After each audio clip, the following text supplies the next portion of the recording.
aquell moment crec que va significar una moguda que d'una banda va facilitar que el sector cultural s'aplegués, es cohesionés, entorn d'uns objectius molt oberts, però en qualsevol cas amb la voluntat de construir, voluntat de construir futur, un futur que veiem molt pròxim. En el cas de cinema, més que d'altres, partíem, potser seria injust dir de zero, però de molt avall, de molt avall. Això,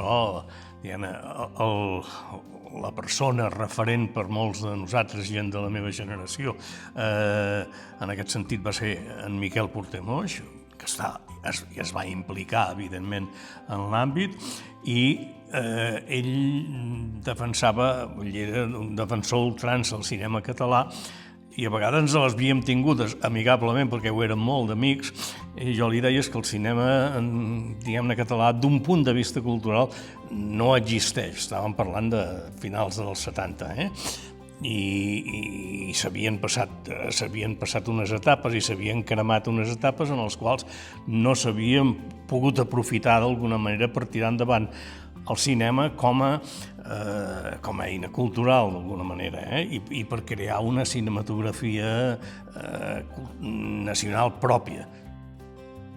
El primer esclat de cinema català, i a més en català, va ser a l'inici de la Guerra Civil, quan es crea Laia Films, curiosament Laia amb I grega, en castellà encara, però com una eina de propaganda de guerra.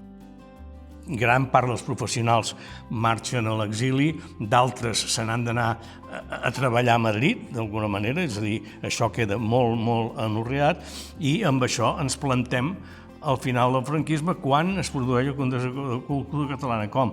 No tenim una escola de gruix, una escola important de cinema. No hi ha una indústria consolidada. I, en canvi, vull dir, hi ha la voluntat de fer-ho, el Congrés, d'alguna manera, ho fa evident. L'anècdota bàsica, i més que anècdota a conflicte, que es va produir dins de l'àmbit cinema, és en la definició que en aquell moment del que consideràvem cinema català o no. Vull dir, pot semblar gairebé una ridícula, diu definir per què. Hi havia un problema, que encara hi és, aquest sí, que era la qüestió lingüística. Esclar, érem una part, dic érem perquè aquí sí, m'implico, una part dels participants en l'àmbit que consideràvem que el cinema català havia de ser el cinema produït aquí, amb professionals d'aquí i en llengua catalana.